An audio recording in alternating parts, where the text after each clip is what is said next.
안녕하세요. 김용철 법무사입니다. 오늘은 개인회생 전반적인 절차를 설명드릴 건데요. 2026년 새롭게 바뀐 최신 버전입니다. 올해 개인회생 절차 중에 변경되는 부분이 좀 있어서 이것을 추가해서 영상을 다시 찍어봤어요. 우선 개인회생을 우리가 시작하려면 먼저 정보를 찾아보시잖아요.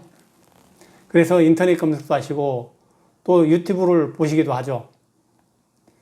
제일 중요한 게 대리인 사무실, 어디서 맡길 것인가를 정하는 부분일 겁니다. 개인회생은 물론 혼자서도 하실 수는 있죠. 근데 혼자 준비하기엔 너무 어렵고 복잡한 절차이기도 합니다. 전문가한테 맡겼을 때는 변제금을 조금 더 내가 유리하게 덜 낼 수 있는 방법으로 결정을 받을 수 있는 부분들이 있기 때문에 거의 대부분은 맡겨서 하거든요. 그래서 대리인을 선정해서 상담을 받으시고 계약을 하게 됩니다. 그럼 준비하는 절차 중에 첫 번째는 서류 준비입니다. 개인회생은 대부분의 절차가 그냥 서류상 절차라고 생각하시면 되거든요.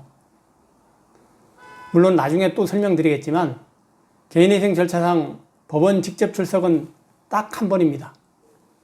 그것도 아주 간단한 절차예요. 그래서 처음에 서류를 준비하시면 되는데 서류는 보통 대리인 사무실에서 1차, 2차로 나눠서 안내를 해드리거든요. 1차 서류는 주민센터에서 발급 가능한 서류입니다. 그걸 먼저 받는 이유는 대리인 사무실에서 대신 발급받아야 하는 서류들이 많거든요. 부채증명원을 비롯해서 많은 서류들을 대신 발급을 해야 되는데 이 서류들을 발급하기 위해서는 본인께서 위임한 것을 입증하고 돌아다녀야 되니까 인감증명서나 본인 서명 사실확인서 같은 서류가 기본적으로 필요하거든요. 이런 서류를 본인이 주민센터에 가시는 김에 발급받아야 서류들을 다 발급해서 한꺼번에 다 보내달라고 부탁을 드리게 되는 거죠. 그 다음에 대리인 사무실에서는 아까 말씀드린 것처럼 부채증명서를 비롯해서 대신 발급받을 수 있는 서류들을 발급하러 돌아다니게 되는 거죠. 그 사이에 한 번 더 서류를 준비하는 겁니다. 2차 서류는 채무자가 직접 발급받는 소득, 거래, 재산, 보험 등의 서류입니다. 이렇게 해서 서류가 준비가 되거든요. 그럼 대리인 사무실에서 이 서류를 토대로 개인회생 신청서를 작성하게 되는 거죠. 신청서 꾸미는 일은 그렇게 오래 걸리지는 않아요. 하루 이틀이나 2, 3일이면 가능한 일이니까 처음에 계약을 하시고 서류를 맡기신 때를 기준으로 하면 2주 정도면 서류가 다 준비가 돼서 법원에 이제 서류가 신청서와 함께 들어가게 되는 겁니다. 법원에 서류가 들어가면 법원에서 처음에 어떤 것을 할까요? 첫 단계에는 판사님이 직접 검토합니다. 금지명령을 발령할지 말지를 결정하는 단계죠. 금지명령이 뭐냐면 개인회생에서 가장 좋은 제도라고 생각이 드는데 명칭 그대로예요. 채권자의 어떤 행위를 금지하는 명령입니다. 독촉을 금지해 주죠. 그리고 압류, 감류를 하지 말라고 막아줍니다. 그러면 직장 생활을 하든 자영업을 하든 걱정이 없어지죠. 독촉 전화에 시달릴까봐 엄청 걱정하시다가 이제 독촉 전화 안 받아도 되고요. 내 급여 아니면 가게에 압류가 들어올까봐 걱정했던 분들도 그런 걱정은 안 해도 되니까 일단 마음이 편해지게 되거든요. 그 다음에 이어지는 단계는 절차 두 번째는 회생위원 서류 검토 후 보정 공고를 내립니다. 이것은 법원이 내주는 과제라고 생각하시면 되거든요. 대리인이나 신청한 채무자분은 당연히 가장 유리한 방법으로 서류를 꾸미죠.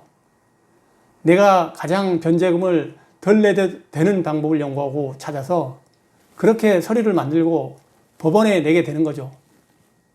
이렇게 변제 계획안이라는 것을 작성해서 내게 되는데 이것은 앞으로 변제를 어떻게 해 나가겠다는 계획서를 짜는 겁니다. 그런데 법원에서 이 계획서를 그냥 다 받아줄 수는 없는 거잖아요. 과연 이게 잘 짜였는지 돈을 더 내야 되는 사정은 없는지 검토를 하고 해줍니다.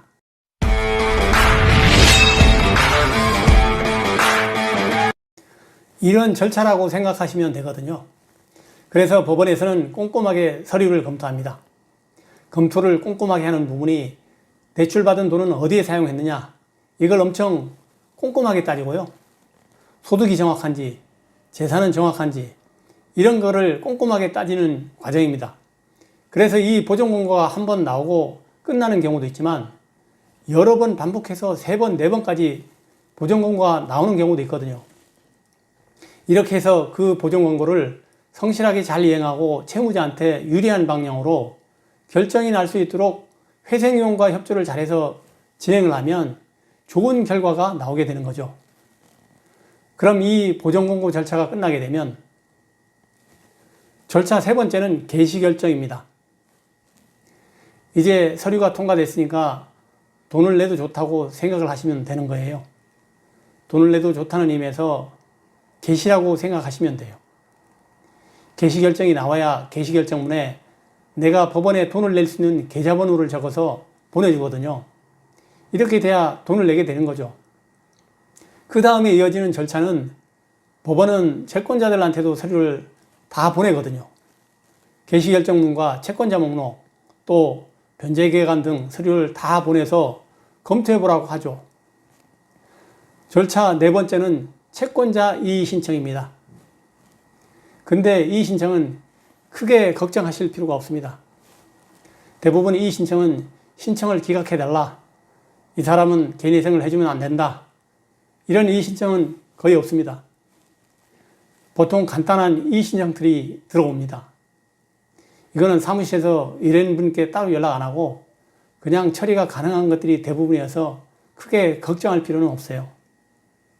근데 본인이 꼭 잘해 주셔야 되는 것은 변제금 잘 내주시는 것입니다. 사실은 돈 잘 내는 것, 이게 제일 중요한 부분이죠. 개시결정 이후에는 법원은 딱 2가지만 봅니다. 돈을 잘 내는지, 그리고 법원에 딱 한 번 나가는 날이 있다고 했잖아요. 절차 5번째는 채권자 집행기일입니다.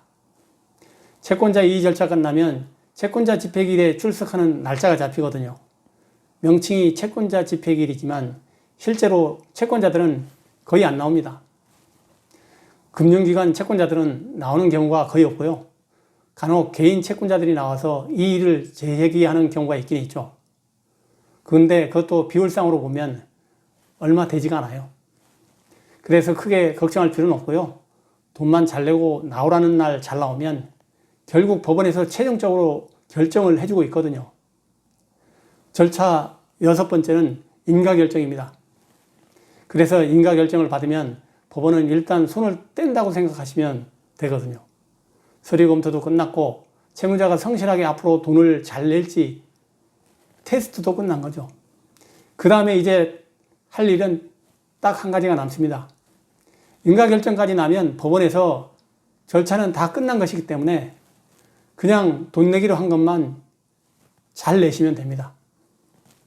변제기간이 기본적으로 3년이잖아요. 이 기간 동안 돈을 잘 내더라도 마지막에 그냥 법원에서 바로 면책결정을 해주는 건 아니고요. 별도로 신청을 해야 합니다. 절차 7번째는 추가로 면책 신청해야 면책 결정이 납니다. 면책 신청서를 제출하면 법원에서 검토하고 보통 빠르면 15일, 늦어도 한두 달이면 면책 결정이 납니다.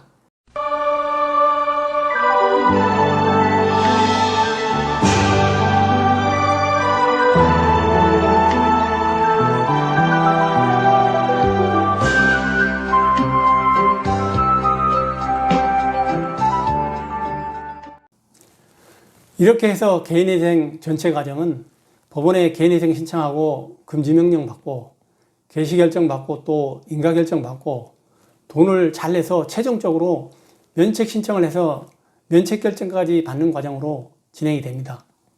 지금까지 절차를 다 말씀드렸는데요. 이것이 개인회생 기본 절차입니다. 그리고 원래 개인회생 절차 중에 변경되는 게 2가지가 있어요. 개인회생을 하다 보면 처음에 서류 준비 단계에서 준비할 서류가 많다 보니까 많이 복잡하게 될 수도 있거든요. 근데 올해 조금 편하게 되는 부분이 있습니다. 서류 준비하는 것 중에 사무실에서 물론 준비를 해주는 서류이기 때문에 의뢰인분들이 크게 신경 안 쓰셔도 되는 부분이긴 한데요. 부채증명서 발급을 일일이 다 해야 됐거든요. 아직까지 이걸 일일이 다 금융기관마다 쫓아다니면서 발급을 다 했어야 했거든요. 그래서 시간이 길어지는 분들도 종종 있었어요. 보통은 며칠이면 발급되지만 복잡한 사건은 2, 3주 정도 걸리는 발급기관들도 있었죠. 근데 이제 상반기 중에 대법원에서 이 절차를 간소화시켜준다고 발표를 한 상태입니다. 변경사항 첫 번째는 부채증명서 일괄 조회 후 출력 시스템 구축한다는 겁니다. 그래서 원래 상반기 중에 완료한다 하니까 하반기부터는 이 절차가 아주 간소화될 것 같습니다. 두 번째는 이 절차 중에서 또 한 가지 중요한 게 신용회복이 언제 되느냐입니다. 이 부분이 정말 중요하거든요. 여기에 관심이 많으신 분들도 꽤 계시거든요. 개인위생 하면 일반적으로 신용점수가 어떻게 변동되었는지를 보면 이미 연체가 되셨던 분들도 있고 연체 전에 개인위생을 준비하시는 분들도 있지만 어쨌든 개인위생을 신청하게 되면 신청하고 나서부터는 이자를 안 내잖아요. 그럼 연체를 하게 되는 거죠. 연체가 3개월 이상 계속되면 당연히 연체자 정보에 올라갑니다. 그랬다가 개인위생 인가결정을 받아야 신용불량이 풀리고 대신 공공정보라는 게 올라가서 역시 신용불량 상태하고 비슷하게 신용점수가 낮게 평가될 수밖에 없는 상황이 되는 거죠. 예전에는 공공정보가 면책 결정을 받아야만 삭제를 해줬거든요. 근데 작년 2025년도에 이재명 정부 때 이 부분을 싹 바꿨습니다. 이제는 3년까지 기다릴 필요가 없다. 변경사항 두 번째는 1년 이상 성실하게 변제하면 공공정보 삭제됩니다. 이 정책이 이미 발표가 됐고 몇 달 동안 준비를 해서 마침내 지금 이미 시행이 되고 있는 상태이죠. 그래서 최근에 저희 의뢰인들께서도 자기 신용점수가 600점 이상 올랐다 이러면서 카톡이나 문자를 많이 보내주셨거든요. 이건 실제로 시행에 들어가서 진행 중이니까 잘 활용하시면 좋을 것 같습니다. 그래서 이제는 예전과 다르게 올해부터는 개인위생 인가결정 받고 1년 이상만 성실하게 잘 납부를 하면 바로 신용이 회복된다. 이것이 개인위생 절차 중에 올해 가장 큰 변화인 것 같습니다. 오늘도 유익한 영상이 되었기를 바라고 다음에 더 좋은 영상을 준비해서 찾아뵙겠습니다. 김용철 법무사였습니다. 감사합니다.